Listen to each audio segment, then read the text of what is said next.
Hello students, welcome back to Magnet Brains. आज हम करने वाले हैं एक और new case study in our case studies exam based series. ये सीरीज हमने चालू की थी क्लास 12th के बिजनेस स्टडीज के स्टूडेंट्स के लिए, क्योंकि आपने खुद ही देखा होगा कि हमारा जो सैम्पल पेपर रिलीज किया है सीबीएसई ने, उसमें major part of the paper CBSE के केस स्टडी बेस्ड क्वेश्चन ही हैं। सो स्टूडेंट्स, ये जो सीरीज है ये बहुत बेनिफिशियल होने वाली है आप सभी के लिए। सो चलिए स्टार्ट करते हैं। आज हम चैप्टर 2 की केस स्टडीज, जिसमें कि हम करने वाले हैं case study number 1 of principles of management class 12th business studies. आप सभी का वेलकम है मैग्नेट ब्रेन्स के इस अमेजिंग प्लेटफॉर्म पर, जहां पर हम आपको प्रोवाइड करते हैं education from kindergarten to class 12th for CBSE board on this channel. And students, हमारा एक और चैनल है जिसका नाम है मैग्नेट ब्रेन्स हिंदी मीडियम, जहां पे हम आपको एजुकेशन प्रोवाइड करते हैं from class 6 to class 12th for Delhi board, UP board, Bihar board, MP board and Rajasthan board. Students, जितनी भी क्लासेस आपको मैग्नेट ब्रेन्स के प्लेटफॉर्म पर देखने को मिलती हैं, those are in high quality, 100% free. Apart from that, e notes and e books भी प्रोवाइड होते हैं आपको, and fully organised complete courses along with daily practice problems. चलिए स्टार्ट करते हैं हम ये केस स्टडी। सो कहानी क्या है, let's see. Damini D'Souza took over the reins of Kinsa retail as its managing director in India. So Kinsa retail जो है उनकी अब देख रेख कौन करती हैं? दामिनी डिसूजा मैनेजिंग डायरेक्टर है वो। Kinsa retail with its headquarters at Japan. Kinsa retail के जो हेडक्वार्टर्स हैं वो कहाँ पर हैं? जापान में, ठीक है। Has been in retail business for the last 40 years. पिछले 40 सालों से इनका बिजनेस है। It has regional offices in many countries, with each regional office taking care of the shops in that particular region, है ना। तो बहुत सारे countries में regional offices हैं। As it is a large organization, regional officers have been given the powers to decide and spend funds sanctioned to them by headquarters for the welfare of the customers of their region, है ना। तो यहाँ पर ये जो large organisation है, क्योंकि कौन सी? किंसा रिटेल, तो इनके जो रीजनल ऑफिसर्स हैं उनको पावर दी गई है कि वो अपने हिसाब से फंड्स वगैरह डिसाइड करें जो उनको सैंक्शन किए गए हैं हेडक्वार्टर से पूरे कस्टमर्स के वेलफेयर के लिए। मतलब सेंट्रलाइजेशन एक्टिविटी परफॉर्म करें, खुद से डिसीजन लें, ठीक है। किंसा retail wants the highest possible standards of ethical conduct being followed, for which the code of conduct is in place for putting values into practice। तो इन लोग चाहते हैं किंसा रिटेल वाले कि कोड ऑफ कंडक्ट जो है वो सभी रीजनल ऑफिसेस में फॉलो हो, यानी वैल्यूज अच्छी हो, एथिक्स पे जिए।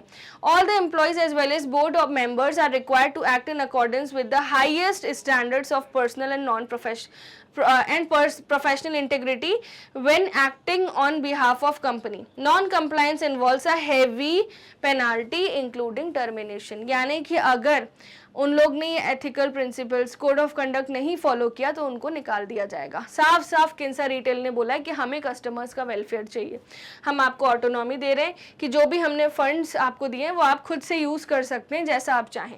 Explain 2 principles of general management being followed by Kinsa retail. So जो 2 प्रिंसिपल्स है, first is centralisation and decentralisation. क्योंकि सेंट्रलाइजेशन कहाँ है? जापान हेडक्वार्टर्स में। उन्होंने सबको पावर्स दे के रखी है, सारे रीजनल ऑफिसेस को, जितने भी देशों में रीजनल ऑफिसेस हैं, तो वहां पर वो क्या है? डिसेंट्रलाइजेशन हुआ रखा है। सो कैसे?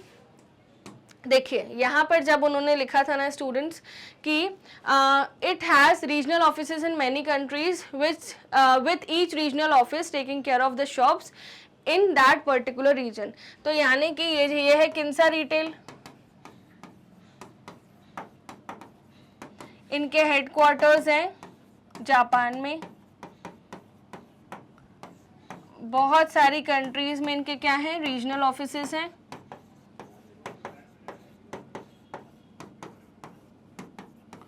तो ये इन रीजनल ऑफिसेस को क्या देती हैं? फंड्स देती हैं, है ना, फंड्स प्रोवाइड करती हैं। और ये फंड्स, पूरी मैनेजमेंट पावर इनके पास है, यानी सेंट्रलाइजेशन हुआ रखा है। बट इन फंड्स के यूसेज के लिए इन रीजनल ऑफिसेस के जो मालिक हैं, जैसे इंडिया के रीजनल ऑफिस की मैनेजिंग डायरेक्टर है दामिनी डिसूजा, इनको पावर है कि ये फंड्स को अपने हिसाब से वो यूज़ कर सकते हैं, यानी डिसेंट्रलाइजेशन हुआ है, ठीक है। इसी लाइन से हम समझ गए, as it has a large organisation regional officers have been given the powers to decide and spend funds, यानी डिसेंट्रलाइजेशन हुआ है, ठीक है। So centralisation and decentralisation, according to this principle superior should adopt effective centralisation instead of complete centralisation and complete decentralisation. यानी उन्होंने पूरी powers नहीं दी, सिर्फ फंड्स के यूसेज की पावर दी है। नाउ डिसिप्लिन, अब डिसिप्लिन, अब आपने देखा किंसा रिटेल क्या कर रही थी, एथिकल कोड ऑफ कंडक्ट सारे रीजनल ऑफिसेस में इनकलकेट करना चाह रही थी। किसी ने भी अगर उसे अडॉप्ट नहीं किया वो उसे टर्मिनेट कर देंगे। उन्होंने साफ बोल दिया है एथिक्स पे जीना है, वैल्यूज पे जीना है। So according to this principle the organisation rules and employment agreement should be obeyed by both superiors and subordinates which are necessary for the successful working of the organisation. तो ये दो principles है, centralisation and decentralisation and discipline, जो कि किसके हैं, general management के। And ये हमने कहाँ पढ़ा था, प्रिंसिपल्स ऑफ मैनेजमेंट के बेसिक्स में। ठीक है, आई होप स्टूडेंट्स आपको ये केस स्टडी क्लियर हुई। मिलते हैं केस स्टडी नंबर 2 में, बट जाने से पहले आप सभी मैग्नेट ब्रेन्स के इस अमेजिंग प्लेटफॉर्म पर, जहां पर हम आपको एजुकेशन प्रोवाइड करते हैं इंग्लिश मीडियम हिंदी मीडियम दोनों की। इंग्लिश मीडियम में हम आपको सीबीएसई बोर्ड किंडरगार्टन से लेकर क्लास 12 तक एजुकेशन प्रोवाइड करते हैं। हिंदी मीडियम में हम Delhi board, Bihar board, UP board, MP board और राजस्थान बोर्ड की एजुकेशन प्रोवाइड करते हैं फ्रॉम क्लास 6 टू क्लास 12 हमारे सेपरेट चैनल पर। एंड स्टूडेंट्स क्रैश कोर्स भी आपको मिलता है just before the examination. Apart from that e notes and e books भी, जिसकी लिंक डिस्क्रिप्शन बॉक्स में है। We provide you fully organise complete courses along with daily practice problems। ये हमारे अदर सोशल मीडिया हैंडल्स हैं, Facebook, Instagram, Twitter and WhatsApp. CBSE case study series की complete list आपको इस प्लेलिस्ट सेक्शन में मिल जाएगी सिस्टमैटिकली सारे चैप्टर्स की। एंड आज हमने जैसे केस स्टडी 1 की है प्रिंसिपल्स ऑफ मैनेजमेंट की, कल हम करेंगे केस स्टडी नंबर 2। शॉर्ट्स भी मिल जाएंगे, वीडियोस भी मिल जाएंगे, सारी चीज़ें आपको सिस्टमैटिक मिल जाएगी। बस बने रहना है मैग्नेट ब्रेन्स के इस प्लेटफॉर्म के साथ। थैंक यू सो मच, मिलते हैं नेक्स्ट केस स्टडी में।